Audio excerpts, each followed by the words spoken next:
Hello વિદ્યાર્થી મિત્રો, કેમ છો બધા? મજામાં ને? મારી આ યુટ્યુબ ચેનલમાં આપ સૌનું સ્વાગત છે.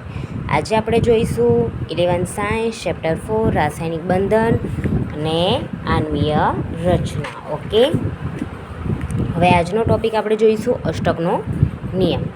અષ્ટકનો નિયમ શું છે કે આ નિયમ કોસેલ અને લુઈસે વિકસાવ્યો.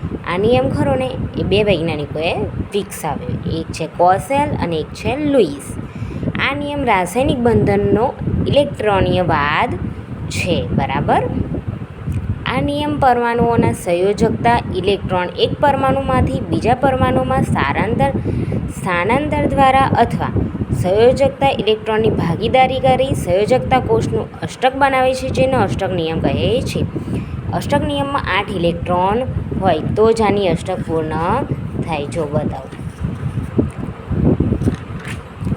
હવે આવી રીતના 1 2 3 4 5 6 7 8 આવી રીતના 8 હોય ને તો જ અષ્ટક પૂર્ણ થાય. જો અહીંયા શું કીધું છે? એક ઇલેક્ટ્રોન પરમાણુ બીજા પરમાણુના દ્વારા સ્થાનાંતર પામે.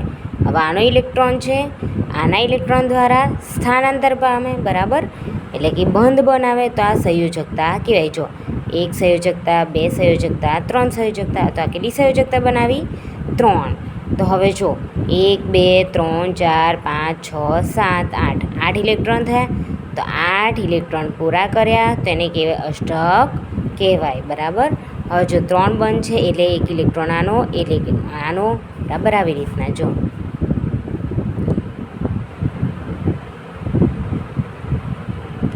બરાબર. આ એક બંધમાં ભાગ લે એટલે એક ઇલેક્ટ્રોન આનો, એક ઇલેક્ટ્રોન આનો, ઇલેક્ટ્રોન આનો, એક ઇલેક્ટ્રોન આનો, એક ઇલેક્ટ્રોન આનો, એક ઇલેક્ટ્રોન આનો થઈ ગયા. આ બંને ભાગીદારી છે એટલે જેટલા આના ઇલેક્ટ્રોન હશે એટલા આનો હક હશે. બરાબર, બે જણે ભાગમાં આવ્યું. બરાબર, એટલે જેટલો આ ઇલેક્ટ્રોન જેટલો નાઇટ્રોજનનો હક હશે એટલો આ નાઇટ્રોજનનો હક હશે. બરાબર, ઇલેક્ટ્રોનમાં તો આના કેટલા થાય? 1 2 3 4 5 6 7 8 આના બી 8 થયા. 1 2 3 4 5 6 7 8 આના બી 8 થાય. એટલે 8 ઇલેક્ટ્રોન પૂર્ણ કરે એટલે અષ્ટક રચે. બરાબર, જો તો ટ્રિપલ બોન્ડ રચે છે. હવે આગળ અષ્ટક નિયમમાં 8 ઇલેક્ટ્રોન હોય. હવે છે સહસંયોજક બંધ. જો સહસંયોજક બંધ કે 1919માં લુઈસ ધારણામાં સુધારો સૂચવ્યો. કોણે સૂચવ્યો? લેંગમ્યુરે. બરાબર, તેને અષ્ટકની સ્થાયી આયનીય સમઘનીય રચનાની ફગાવી અને તેને બદલે સહસંયોજક પર્યાય દાખલ કર્યો.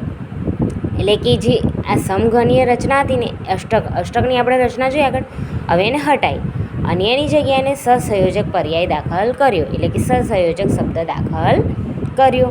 અષ્ટક નિયમ હટાવીને સહસંયોજક દાખલ કર્યો. હવે Cl2 અણુની રચના. બરાબર, હવે Cl2 ક્લોરીનના મુક્ત મૂલક ઇલેક્ટ્રોન કેટલા? 1 2 3 4 5 6 7 7 છે. આમાં બી દેખો 1 2 3 4 5 6 7 આ 7 ઇલેક્ટ્રોન છે મુક્ત મૂલકમાં. હવે બંને કે અમારે ભાગીદારીમાં આવું તો આ બંનેનો જે આનો એક ઇલેક્ટ્રોન ને આનો એક ઇલેક્ટ્રોન હતો ને મુક્ત, એ બંને ભેગા થાય છે ને એક બંધ બને છે. જો આવી રીતના તો બીજા બધા કેટલા? 2 2 4 ને 2 6 અલગ રહ્યા. બરાબર, આનો એક ને આનો એક, બે જણે ભેગા થાય ને શું બનાવે? એક બંધ. બરાબર, તો Clમાં બંધ એ સહસંયોજક બંધ છે. જ્યાં બંધ છે ને એને કેવું કહેવાય? સહસંયોજક બંધ. બરાબર, કેમ? કારણ કે એક આનો ઇલેક્ટ્રોન એક આનો ઇલેક્ટ્રોન જોઈ, એક આનો ઇલેક્ટ્રોન એક આનો ઇલેક્ટ્રોન બંને ભેગા છે એટલે બંધ બનાવ્યો. બરાબર, એટલે શું કહેવાય? સહસંયોજક બંધ. અહીં દરેક ક્લોરીન પરમાણુ ઇલેક્ટ્રોન યુગ્મની ભાગીદારી કરે છે. આવા ક્લોરીનનો દરેક પરમાણુ ખરો ને એની ભાગીદારી કરે. આ 2 આપશે તો આ બી 2 આપશે, આને 1 આપ્યો તો આને 1 આપ્યો, એટલે શું કરી? ભાગીદારી. દરેક Cl પરમાણુ એક એક ઇલેક્ટ્રોન આપી જોડ બનાવે છે. હવે ભાગીદારી કરી એટલે આ જેમ જોડ થઈ Cl-Clની એમ જોડ બનાવશે. બરાબર, આ જેમ Cl-Clની જોડ થાય એમ બંને ક્લોરીન પરમાણુ બાહ્યકોષનું અષ્ટક પ્રાપ્ત કરે છે. કેવી રીતના અષ્ટક? એટલે કે 8 ઇલેક્ટ્રોન હોવા જોઈએ. જો 1 2 3 4 5 6 7 8 1 2 3 4 5 6 7 8 8 ઇલેક્ટ્રોન એટલે શું થયું? અષ્ટક પ્રાપ્ત કર્યું. બરાબર, અષ્ટક એટલે કે 8 ઇલેક્ટ્રોન જે આમાં પૂરા થયા. એટલો હોત તો ના થાત, 7 જ હતા.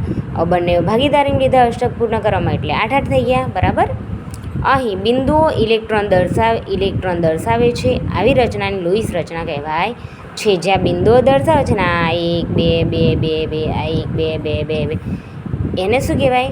લુઈસ રચના. બરાબર, ઓકે. ઓકે વિદ્યાર્થી મિત્રો, આજે આપણે આટલું જોયું.